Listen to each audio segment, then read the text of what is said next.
bagaimana penggunaan produk kosmetik mereka. Nah tadi ada beberapa konsumen yang mengatakan karena murah Bu harganya. Nah ini murah ini kan salah satunya tadi memang sudah dibahas juga karena bahan baku, kemudian dari segi teknologi juga mumpuni. Nah kalau dari pandangan Anda seperti apa Bu Henry? Kalau kita tanyakan surveinya tidak hanya kosmetik, tetapi juga makanan, tetapi juga baju, apapun itu mesti mereka karena sekarang ini kelompok masyarakat kalangan bawah itu juga banyak. Dan mereka menomorsatukan itu harga. Harga itu luar biasa. Berapa persen yang well known, kemudian mereka juga well educated gitu, terus kemudian merasa bahwa mahal sedikit nggak apa-apa, yang penting kulit saya itu nanti bisa lebih bagus atau lebih sehat, nggak banyak.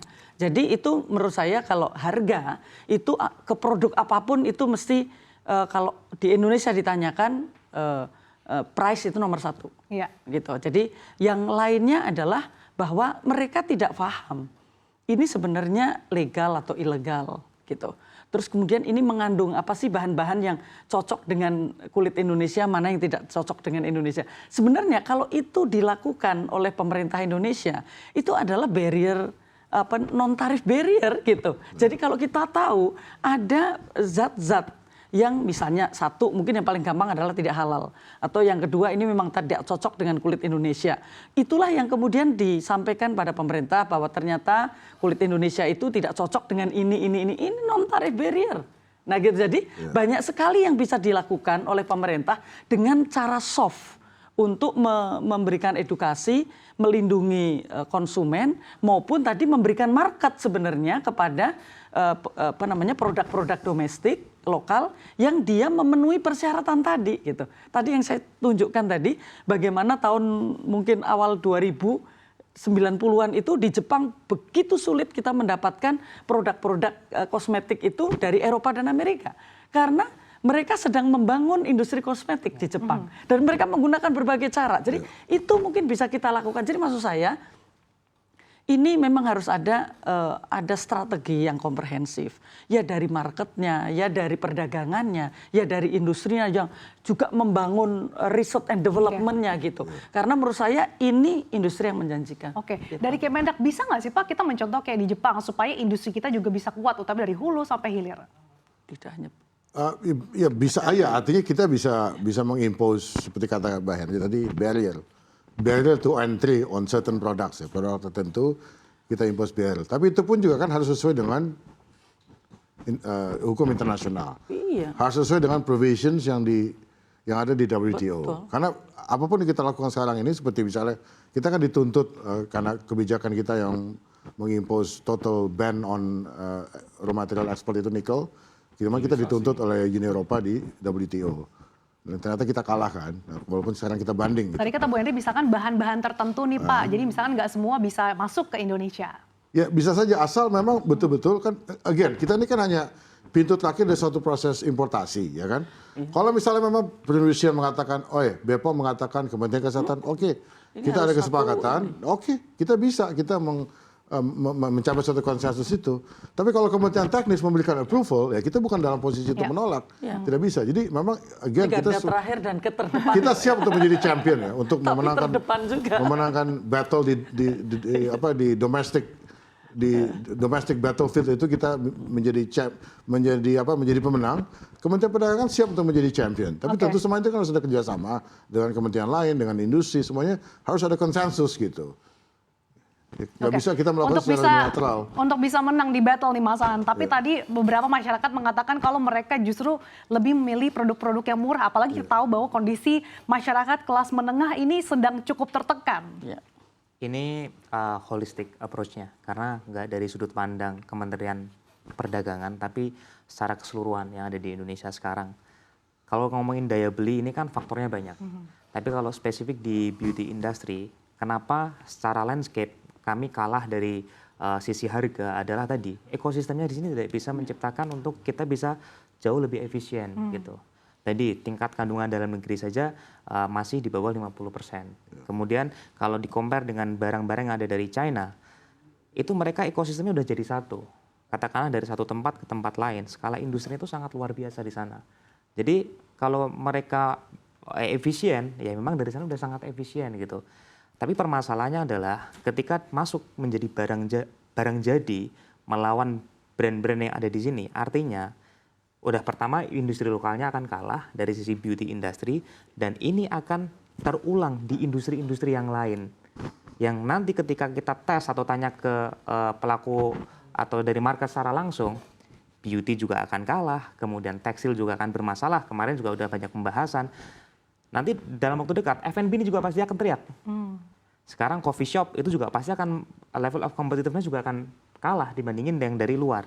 Nah, kalau balik ke beauty, kami sekarang memposisikan sebagai fokus ke value yang kami miliki. Itu yang paling utama. Karena kami dari lokal, otomatis kepercayaan diri kami adalah lebih mengerti dari sisi social culture yang ada di dalam negeri. Itu satu. Yang kedua adalah, ini juga terkait dengan talenta yang dipersiapkan untuk menyiapkan secara jangka panjang. Tapi talenta ini kami berbicara dari skop company. Secara industri, kalau ini tidak dipikirkan, company jelas pasti akan dilindas lebih cepat gitu. Nah, ini dibutuhkan dari skop industrinya juga dibuatkan regulasi yang lebih kompetitif lagi untuk barang luar yang masuk ke Indonesia. Kemudian dari si platform ini kalau offline mungkin barrier-nya itu lebih sulit karena rata-rata pemilik toko itu adalah pengusaha lokal. Tapi kalau kita lihat dari digital platform, sekarang platform itu dimiliki nggak dari orang Indonesia, nggak dari perusahaan yang ada di Indonesia, kebanyakan datang dari luar.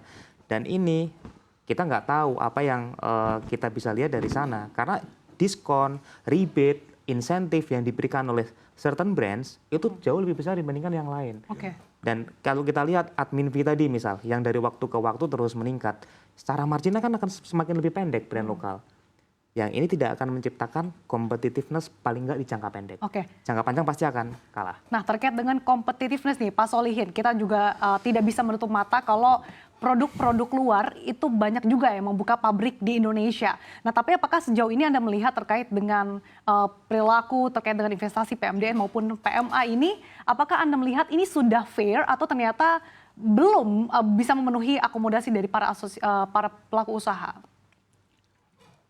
Kalau dilihat dari skala industri, saya berpendapat ada baiknya kalau produk tersebut brand tadi sudah mempunyai market share di Indonesia, maka dia harus melakukan satu investasi di dalam negeri.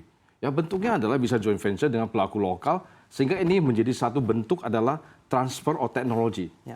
Ya, ini akan hal yang baik sekali. Jadi kita bukan artinya sifat asosiasi pun itu, atau kita dari pelaku industri ini bukan anti produk luar.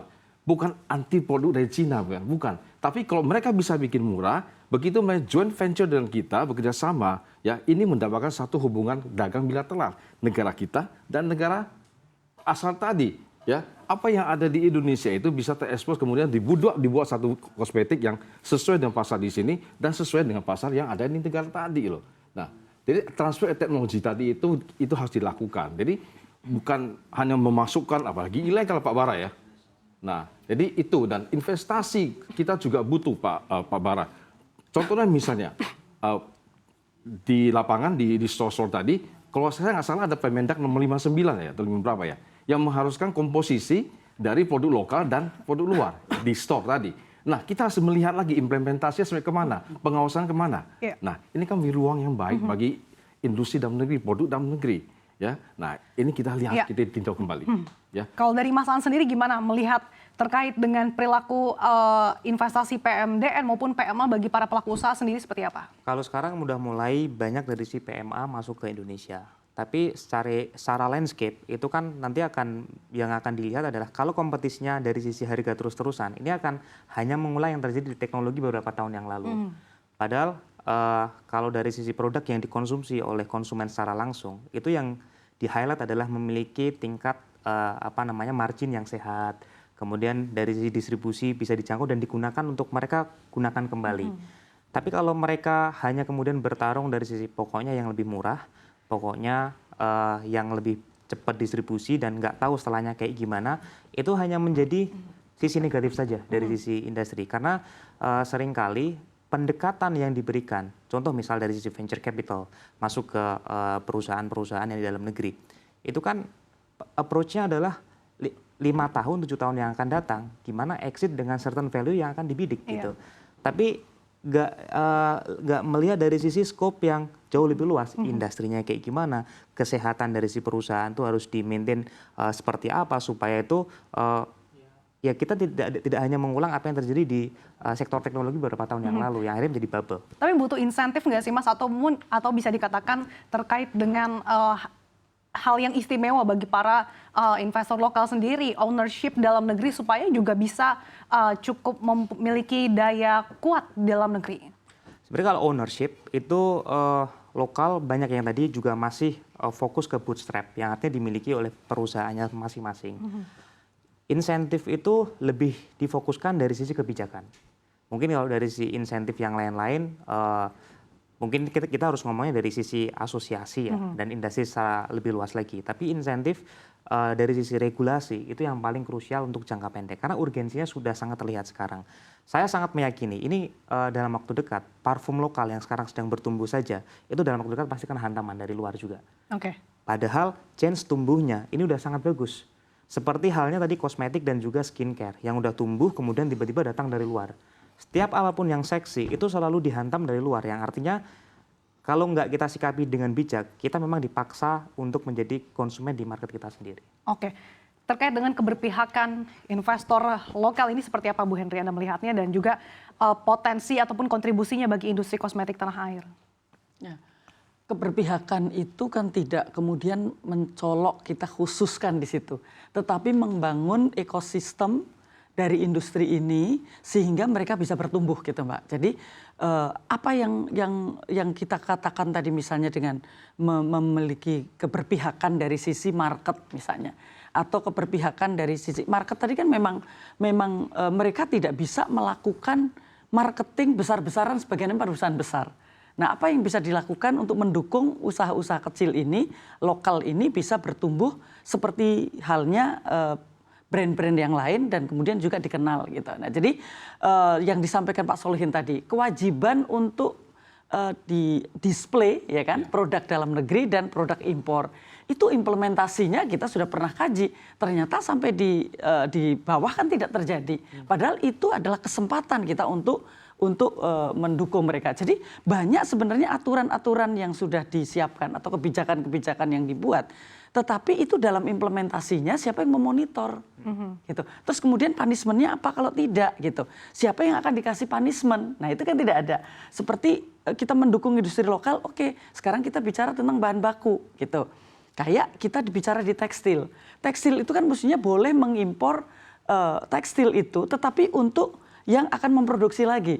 Tapi sekarang mereka mengimpor lebih besar dari yang kebutuhannya itu. Ya. Sehingga sekarang tekstil itu ada di banyak market. Baik. Ini sama dengan ini. Bahan bakunya itu bukan untuk digunakan lagi. Sehingga itu banjir dari barang-barang tadi menjadikan merusak harga market. Nah, jadi kita harus mendukung mereka itu tidak dengan kalimat bahwa ini kita harus ada affirmative policy. Tidak begitu. Tapi kita dengan cara yang lebih sophisticated, di mana mereka bisa kita kuatkan dari market, dari cost of product, dan sebagainya. Gitu. Oke. Cara sophisticated kayak gimana nih Pak yang bisa dilakukan dari Kemendak khususnya? Karena kalau tadi kita sudah dengarkan bersama bahwa memang kondisi di industri kosmetik ini lampu kuningnya sudah nyala nih Pak.